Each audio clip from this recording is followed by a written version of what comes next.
Welcome to the info of NOKIA G60, and I'll show you how to enable or disable Google Feed on this device.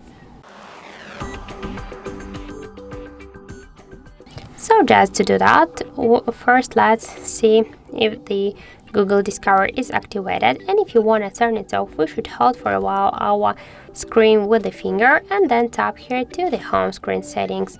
So then you will see here show Google Apps Switcher. Just click here once, and now let's just swipe with our finger to the left or to the right side, and we can see that the Google Discover successfully turned off.